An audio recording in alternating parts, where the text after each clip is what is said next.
Então, muito obrigado pela presença de todos, sejam todos bem-vindos. Nós estamos, então, passando a palavra para o nosso irmão Elvésio para falar sobre a indissolubilidade do casamento. Elvésio, com você.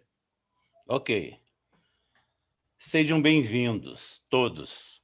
Este encontro é um encontro promovido pelo Centro Espírita Sebastião Mártir e, exatamente neste instante, eu me encontro no Lar dos Idosos Maria de Madalena, que é uma instituição mantida pela Sociedade Espírita, denominada Sebastião Mártir. Sejam bem-vindos todos.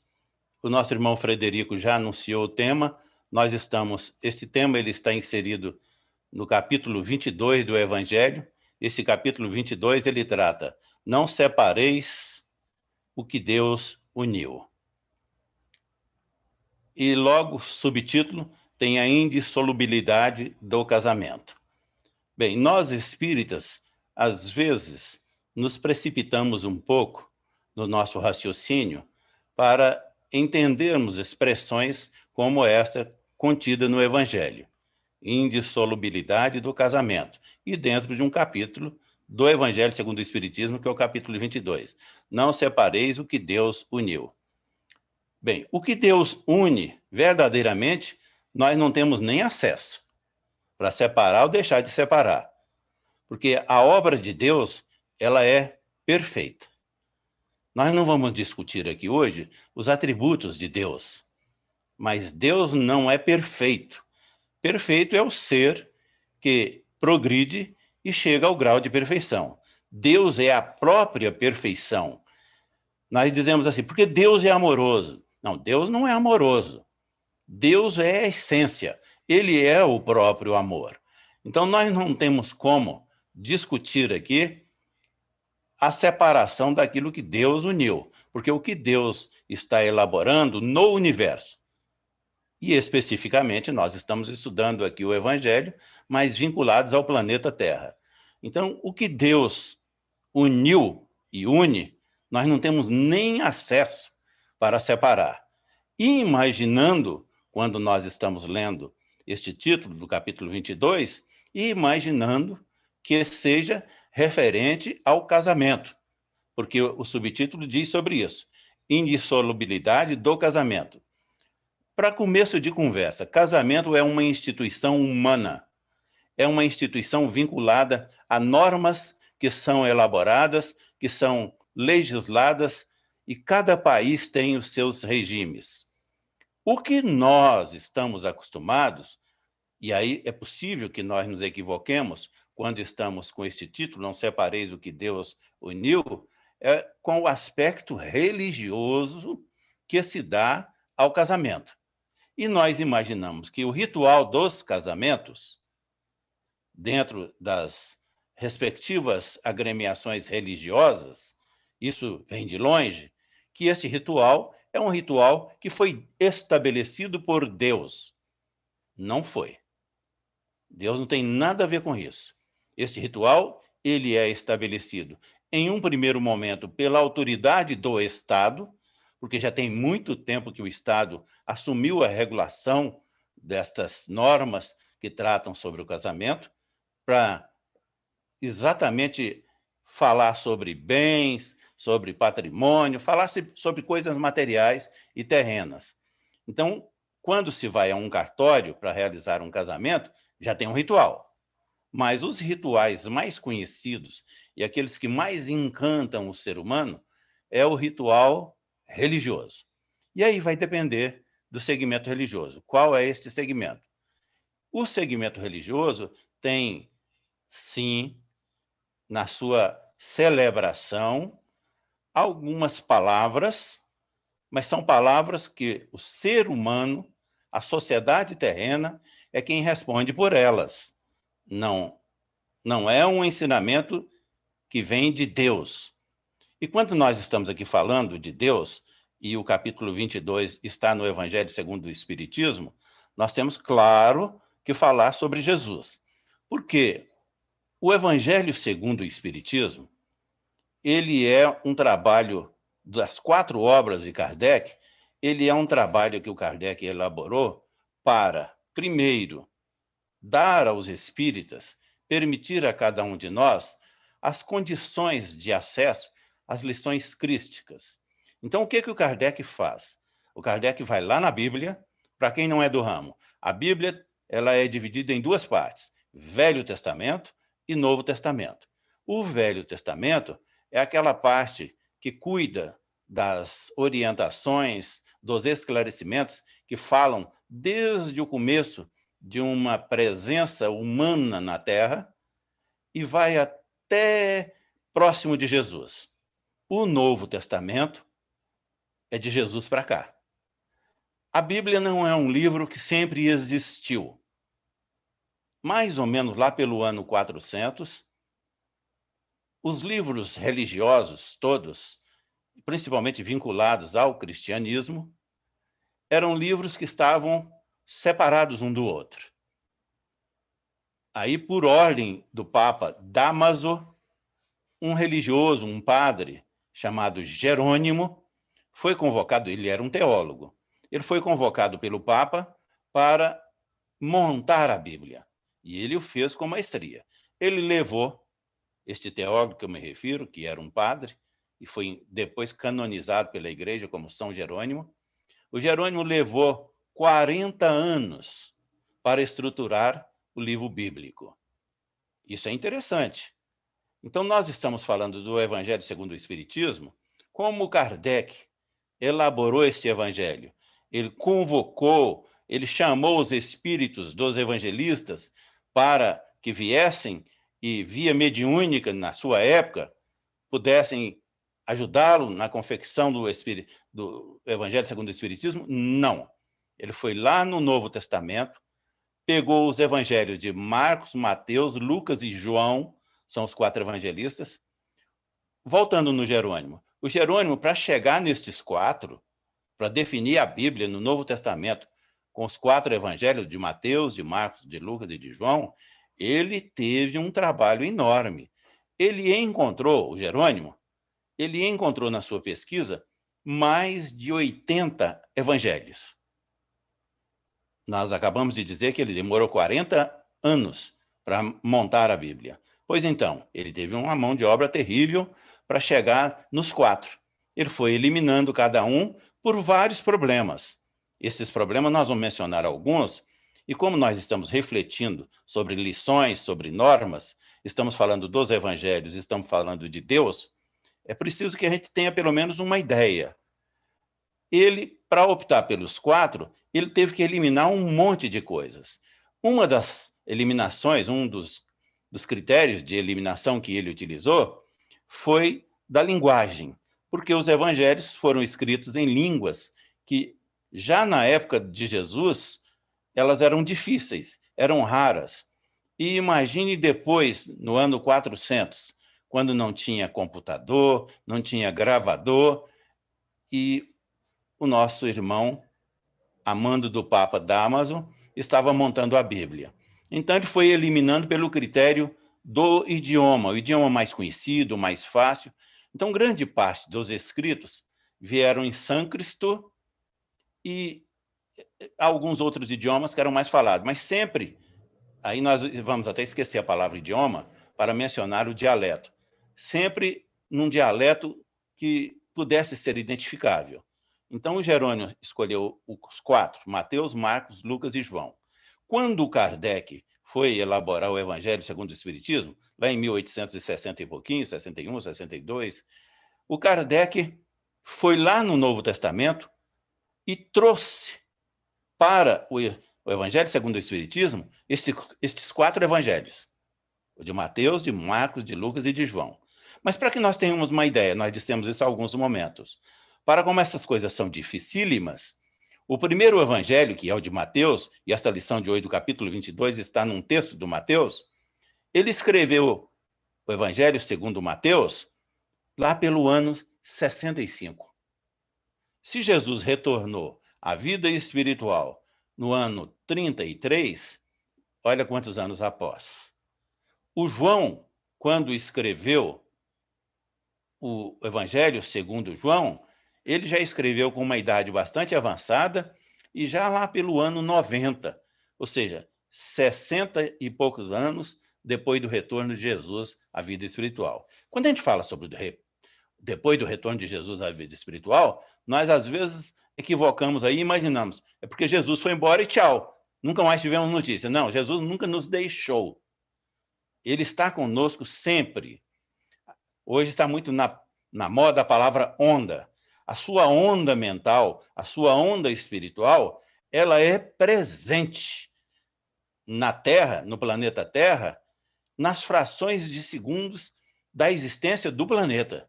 E, claro, da nossa existência. Então, Jesus nunca nos deixou. Mas, fisicamente, aquele registro físico feito pelas retinas dos olhos das pessoas, lá no ano 33, deixou de ser feito. Então, o Evangelho segundo o Espiritismo, ele traz os evangelhos de Mateus, Marcos, Lucas e João.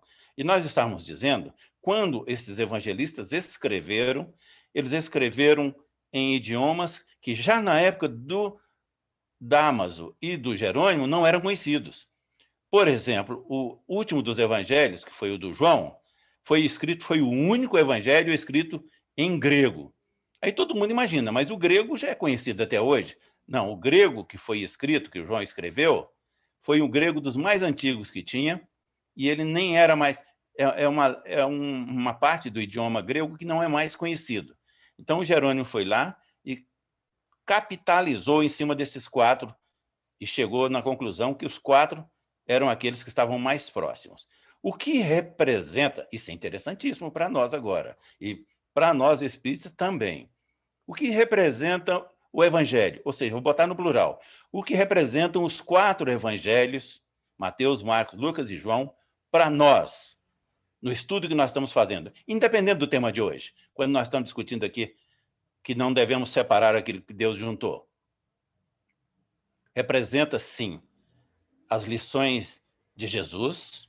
Ele não escreveu, mas os evangelistas escreveram como instrumento, como mão de Jesus, mesmo que nós estejamos dizendo que alguns escreveram 60 anos após o retorno de Jesus à vida espiritual, mas eles foram atualizados porque Jesus nunca nos deixou. Repetindo aqui, se ele nunca nos deixou, a lição dele estava viva. E como o João, principalmente o João, ele viveu com Jesus, ele não teve grandes dificuldades. O Mateus não viveu. Então, o Mateus, a sintonia com o espírito crístico, com esta onda mental e espiritual de Jesus, por parte de Mateus, foi uma sintonia maravilhosa, porque ele não conviveu com Jesus, mas ele escreveu um belo de um evangelho.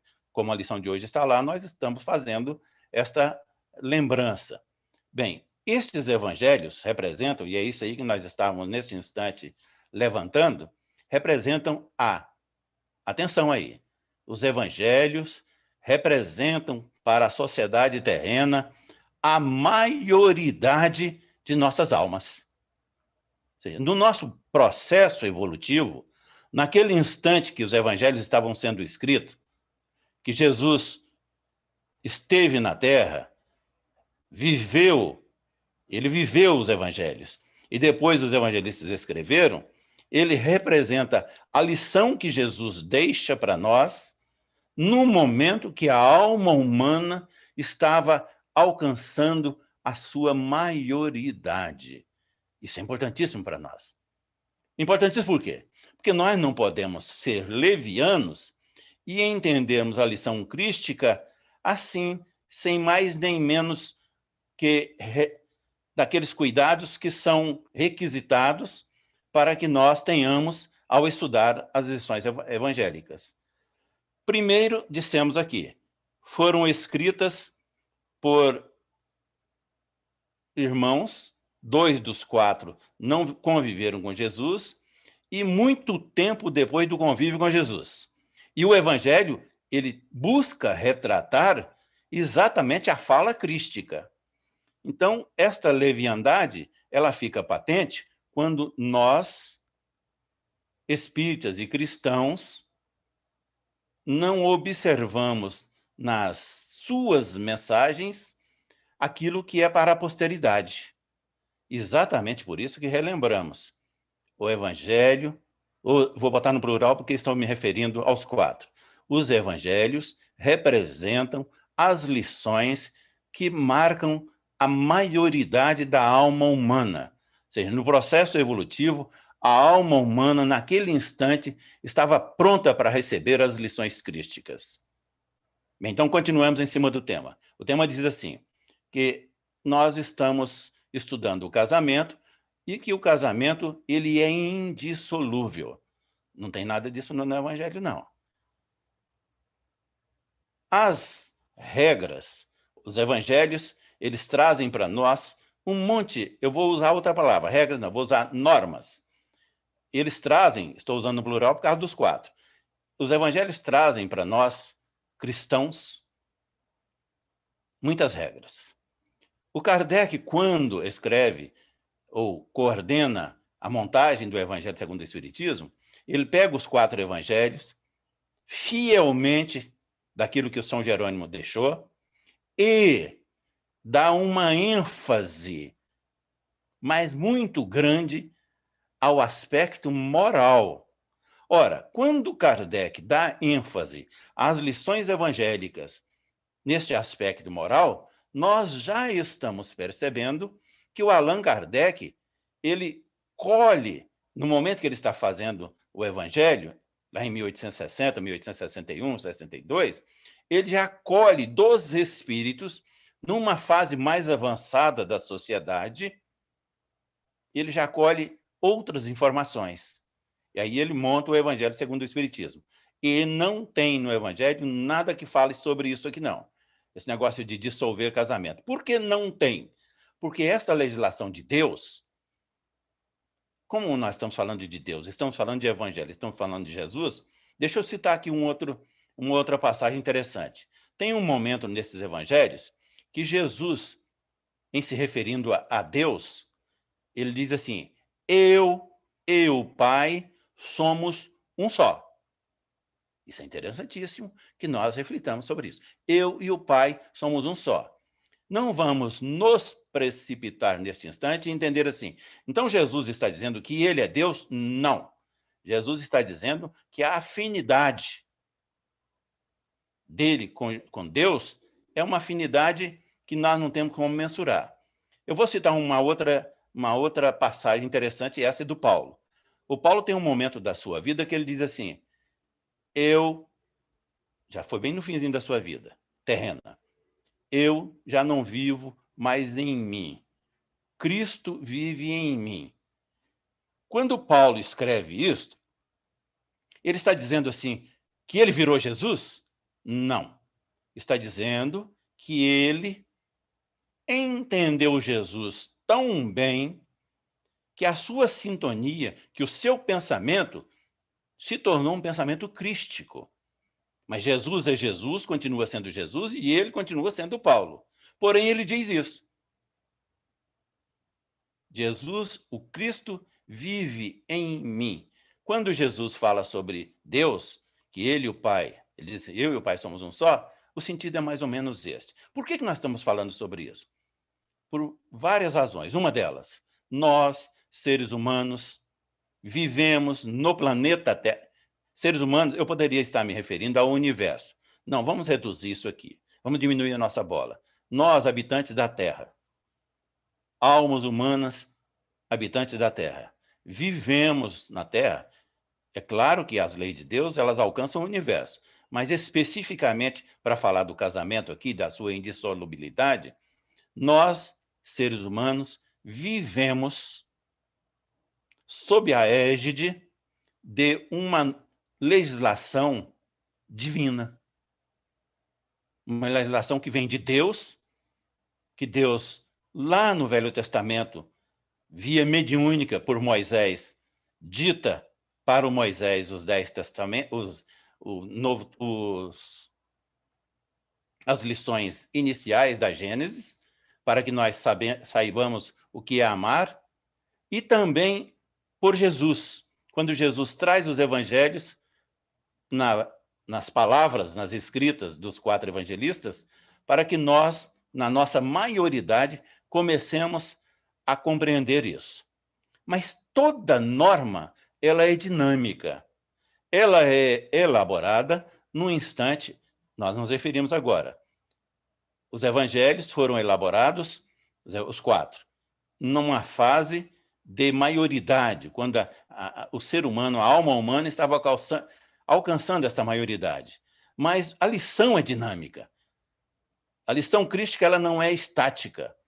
Então, os evangelhos, quando o São Jerônimo escreveu a Bíblia, ele já teve que ter muita disposição para acompanhar da época que eles foram escritos, até quando ele estava fazendo a Bíblia, escolhendo os 4 evangelistas. O Jerônimo, como teólogo, ele teve que fazer enormes adaptações. Quando falamos de adaptações, é adaptação ao momento. Ele não muda a essência da lição, mas ele está adaptando algo que foi escrito há 400 anos antes. Quando Kardec faz o Evangelho segundo o Espiritismo, ele também utiliza os mesmos recursos. Os recursos de atualizar, por isso que nós estávamos dizendo, há alguns momentos, da dinâmica. Ele teve que fazer uma adaptação a uma linguagem da época dele. Hoje, quando nós estamos estudando o Evangelho, nós não podemos aqui ficar acreditando que Deus fez uma regra dizendo que o casamento é indissolúvel. Porque ela não existe. E porque quem cuida desta área do casamento não é nem o cristianismo, nem Deus, mas o Estado. O Estado assume uma responsabilidade. A responsabilidade da família, da estruturação de uma família que seja regular, que tenha um pai, uma mãe, que tenha os documentos para que, no mundo material, nós tenhamos este respaldo.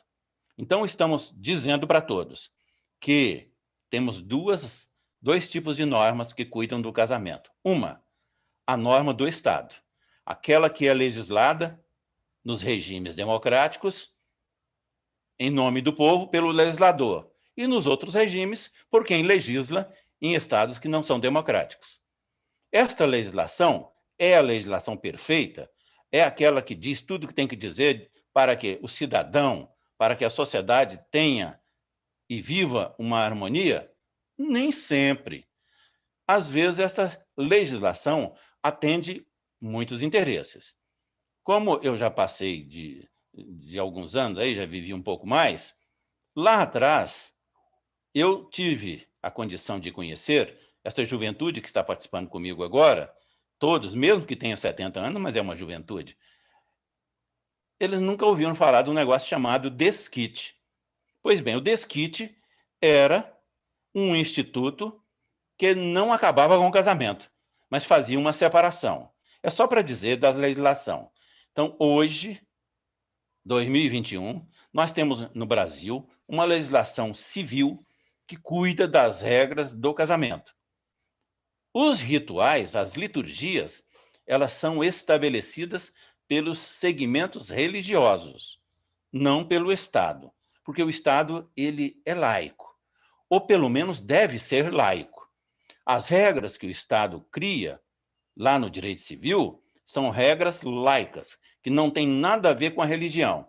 E estas regras cuidam do casamento. Elas tratam exatamente do casamento como ele pode ser dissolvido. Essa possibilidade não existia. E mais ainda, mesmo que o casamento hoje não ocorra de acordo com esses rituais, de acordo com essas liturgias, o próprio Estado, a própria legislação humana, e a legislação humana tem como objetivo atender ao momento cultural da sociedade, nós estamos falando de evolução, e fizemos uma viagem no tempo para dizer assim, que as lições dos evangelhos, elas marcam o começo da nossa maioridade. Isso significa que hoje estamos na plenitude da maioridade? Não, ainda não, mas já avançamos um pouco mais, já evoluímos um pouco mais. E nessa continuidade da maioridade, o nosso entendimento hoje, da alma humana hoje, em 2021, não pode ser um entendimento do ano 400. É um entendimento melhorado. Assim como não pode ser um entendimento de 1861, quando o Evangelho segundo o Espiritismo foi elaborado. é um entendimento muito melhorado, muito mais avançado. Então, voltando às normas. Existem normas que são estabelecidas pelo Estado e que diz que o Estado cuida das separações, dos casamentos. E eu estava dizendo assim, que mesmo que a liturgia não fique presente em algumas uniões, mas o Estado, ou seja, a legislação, elaborada pela mão humana, pelo legislador, ela reconhece, todo mundo conhece a expressão, união estável. Ou seja, não teve casamento, não teve cartório, não tem certidão, mas os efeitos do casamento se fazem presentes para aquelas duas almas. Por que eu estou usando duas almas? Porque hoje já existem os casamentos que envolvem os gêneros. Então, nós estamos apenas dizendo assim, que Deus não tem nada a ver com a indissolubilidade do casamento, não. Essas coisas são normas, são regras que o cidadão acompanha, mas essas regras elas são elaboradas pela sociedade, elas são elaboradas pelo legislador, e nós estamos sujeitos. O que Jesus ensina nos evangelhos sobre as uniões é da necessidade da presença do amor. É diferente. Eu já estou me encaminhando aqui para o encerramento, mas eu vou citar exemplos, e principalmente para nós espíritas. Muitos espíritas casados, às vezes, eles não estão vivendo muito bem. Eles têm as suas dificuldades, o que é natural ter dificuldades.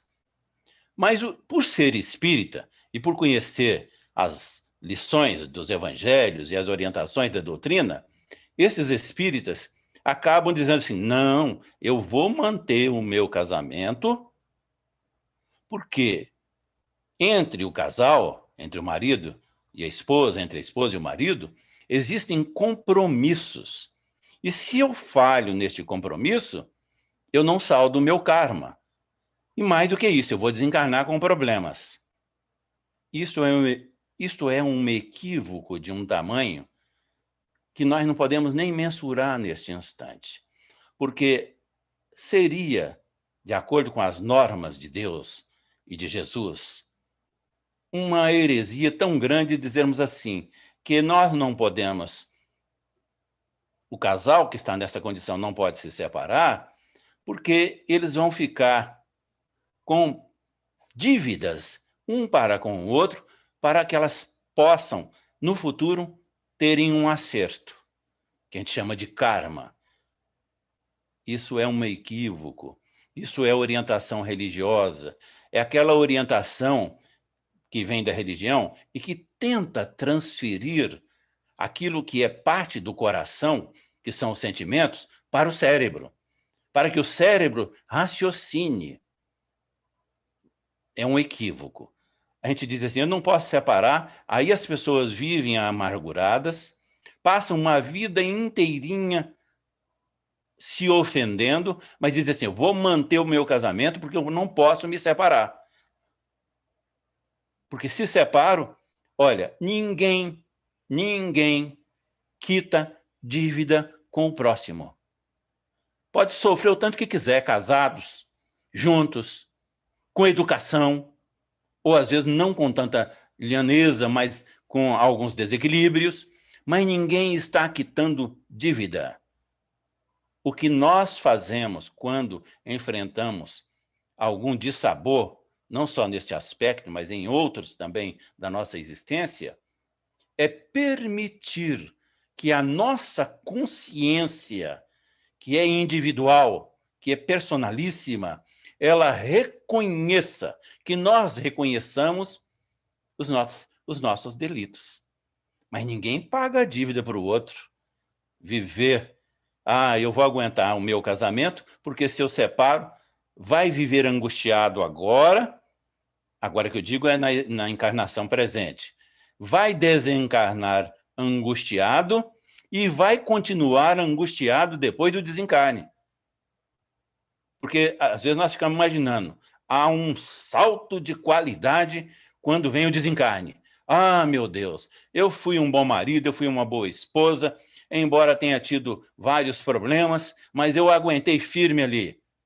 vai continuar angustiado. Porque a vida não dá saltos. Aquilo que nós estamos vivendo agora é aquilo que nós vamos viver daqui um pouquinho no desencarne. O desencarne não significa melhoria de qualidade na existência. O desencarne significa continuidade. Nas mesmas condições. Você não tem milagre. Ninguém de sã consciência, estamos falando ninguém, nós outros. Nós não alteramos o nosso padrão de vida, de vibratório, ou seja, viramos santo só pelo fato do desencarne, não. E mesmo relatando fatos da nossa vida. Ah, porque não existe isso, não. Então é um equívoco. Quando as palavras não separeis o que Deus juntou, está lá no capítulo 22, e o que o Kardec comenta isso, ele está falando sobre estes fatos, que nós temos que ficar atentos. Daquilo que é norma humana, que nós temos que cumprir, porque elas são elaboradas, elas são legisladas pela sociedade, e é em nome da sociedade que se faz essas normas, nós temos que nos sujeitar a essas regras. Mas nessas regras não estão dito lá nada sobre sentimento. Lá não fala sobre amor. Lá não fala nada que envolva a alma, nada. Aliás, o Estado está longe de se aproximar daquilo que é a alma humana. O que nós temos, às vezes, e que ficamos incomodados, é uma lição de catequese religiosa de longas datas, não estou falando só dessa encarnação, de outras também, que estão enraizadas em nós e, às vezes, nos incomodam um pouco nessas nossas reflexões. Encerrando aqui, agradecido imensamente pela paciência de todos. Sejamos felizes no casamento ou fora dele. Mas o que Jesus nos ensina, e as lições dos evangelhos, elas nos orientam para isso, é quanto a sermos felizes, casados ou não casados, mas felizes.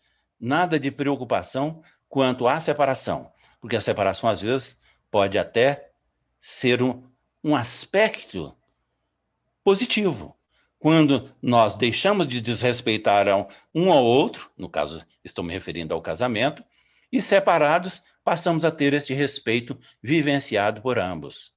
Os resultados lá na frente são melhores. Que Deus nos abençoe, que Deus nos auxilie e que nós estejamos sempre juntos, felizes, mas no amor. Muito obrigado. Frederico, é com você. Elvésio, muito obrigado aí pelas palavras, pelos esclarecimentos. Nós temos aqui uma pergunta. Se eram mais de 80 evangelhos, quais foram os principais critérios de seleção para chegar nesses 4, Marcos, Mateus, Lucas e João? E onde é que estão esses outros? Os outros evangelhos, eles são considerados apócrifos. Quando nós estamos dizendo aqui apócrifos, é porque eles não têm assinaturas. E um dos critérios que o Jerônimo utilizou foi este critério. O evangelho que não tem assinatura, que não tem origem, mas está escrito, e mesmo tendo algumas pessoas seguindo, ele não foi considerado para a feitura da Bíblia. Outro critério, nós mencionamos aqui, foi o critério do idioma. Alguns deles, eles foram escritos de acordo com os dialetos daquelas aldeias da época. E o Jerônimo não tinha acesso. Ele não tinha como dominar esses dialetos. Ele teve acesso ao sânscrito, ele teve acesso ao grego e mais um ou outro dialeto. Este foi o critério, talvez o principal, para que ele pudesse abandonar os mais de 70 e optar pelos 4. Mas é claro e evidente que o principal critério tenha sido o conteúdo crístico, a lição de Jesus que não deixa dúvida. Acabamos de falar sobre o casamento e a lição de Jesus, ela fala sobre o sentimento, ela não fala sobre o casamento, ela fala sobre o amor, ela fala sobre o respeito. Então, esse talvez tenha sido o principal critério para o Jerônimo.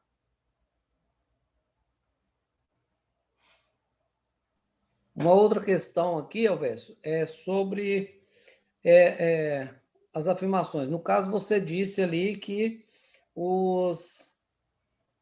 Só um minutinho. Você disse que o Mateus, né, escreveu 65 anos após Jesus. Não, 35. Desculpa, no ano foi no ano... 65. Isso. E o João já numa idade mais avançada. Alguns autores afirmam que realmente só começaram a escrever sobre Jesus 30 anos após a sua crucificação.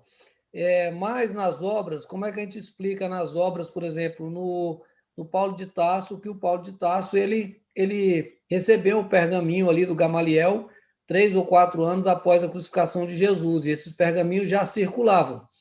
Então, alguém escreveu. Como é que a gente pode entender isso? Mas isso, o Paulo sozinho, ele escreveu muito mais do que os 4 evangelistas juntos. Mas as lições do Paulo, exatamente pelo fato que você está mencionando agora, e são fatos atualizados, porque o Paulo ele é contemporâneo de Jesus. Eles se encontram. Jesus já tinha sido crucificado, mas eles encontram. Então, o Paulo ele escreveu sobre Jesus com base naquilo que os outros já tinham escrito e com base também na sua ligação com Jesus. Quando ele diz assim, eu já não vivo mais em mim, não. O Cristo vive em mim. Então, ele já estava numa sintonia, eu me referi agora mesmo à palavra da moda, ele estava numa sintonia com esta onda mental, com a onda espiritual crística, tão forte que ele não tinha dificuldade, não. A sintonia era boa e ele realmente, o que ele escreve, ele retrata uma realidade crística. O Paulo, sem dúvida nenhuma, é fantástico, né? É fabuloso. Nós temos uma pergunta aqui também dizendo o seguinte, na sua opinião, se a gente não tomar esse cuidado, então, sobre o casamento, de achar que nós podemos separar, é aquela questão. Então, não acreditar que existe...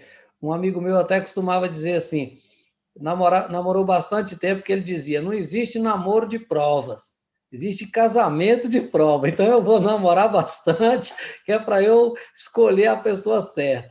Então, você não acha que essas afirmações, está sendo colocado aqui para nós, assim, elas poderiam, então, fazer com que as pessoas se sentissem mais atraídas a se separarem e não dar continuidade em algo que poderiam superar essas adversidades?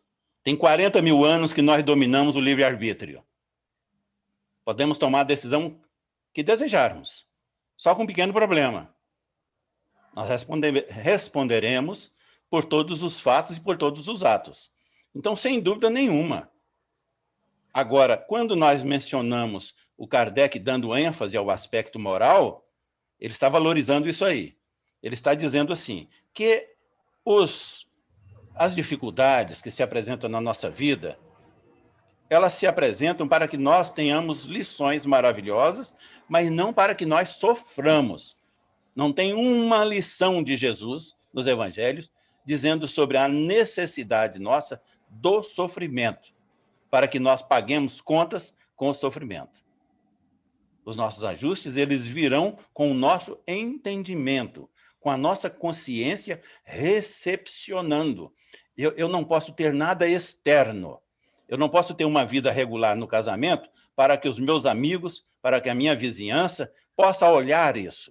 Eu tenho que viver um casamento bom, equilibrado e harmônico, mas que interesse especialmente para mim. Às vezes nem para a minha companheira. Ou seja, a minha consciência é que tem que ter esta tranquilidade.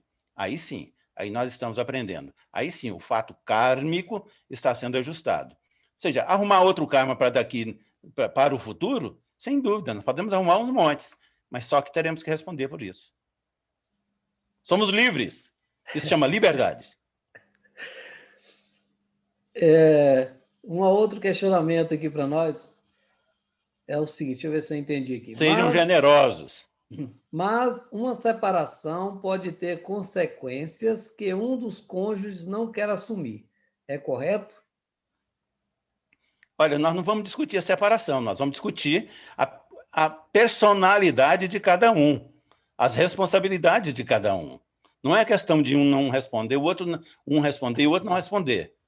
Nós teremos que estar vivenciando o amor, o equilíbrio do amor. Você está me ouvindo? Continua me ouvindo? Sim, sim.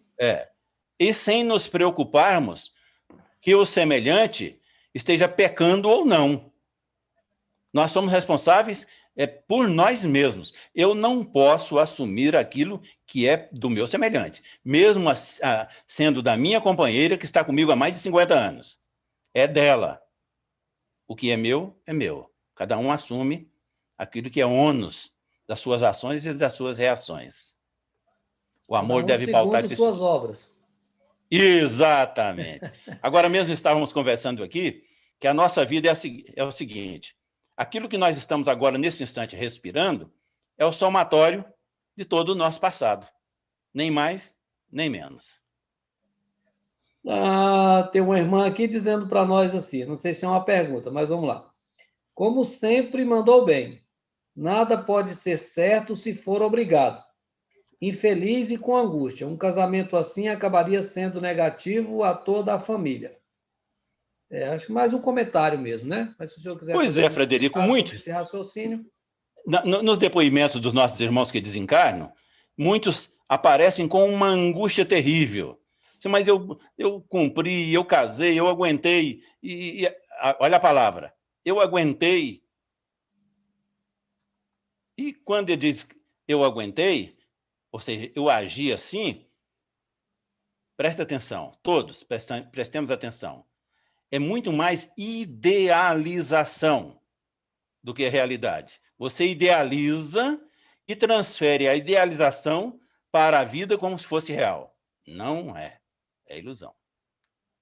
Você quer fazer alguma consideração final para nós? Não, eu quero só agradecer a paciência de todos que estiveram aí conosco e desejando do fundo da alma que cada fração de segundo da nossa vida seja nesta luz de Jesus conosco.